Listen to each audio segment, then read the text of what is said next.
Hello, my name is Nancy Wynn, and today is a glorious day because it is Project for Awesome. If you don't know what Project for Awesome is, there are links below for you to educate yourself. I would talk about it in my video, but I'm a slow and thorough talker. Today I'm really excited to talk about a nonprofit that was just created this year. So it's a little baby one, and it's called We Need Diverse Books.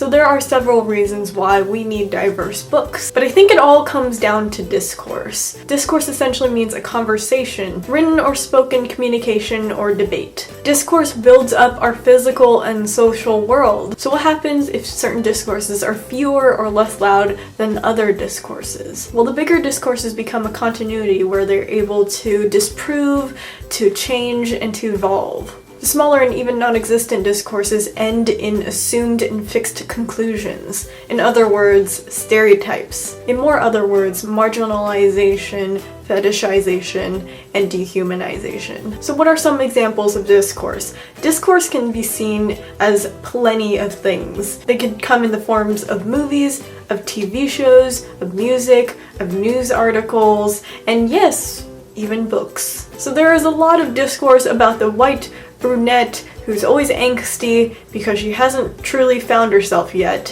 However, there's not as much discourse about the black teen, the second generation teen, the queer teen, or the teen who is living with but not ruled by his or her disability. As a result, we can safely say the white, heterosexual, cisgendered, able-bodied population in America is varied, is interesting, and is important. But what can we say about the people who don't fit these molds? In 2013, it was discovered that only 8% of children's books featured people of color. However, 50% of all children under the age of 5 living in the US identify as non-white. Media representation for diverse experiences is abysmal. As a minority in my own country, it was a lifetime experience trying to convince myself that I matter. Lack of discourse produces misconceptions. People living with disabilities are often seen as inspirations rather than actual people living their own lives. In the worst case scenarios, lack of discourse produces the murders of unarmed black teenagers. So yes, we need diverse books. That might already be obvious to some of you, but this rhetoric is not wholly obvious to a lot of other people. These people are heads of school board,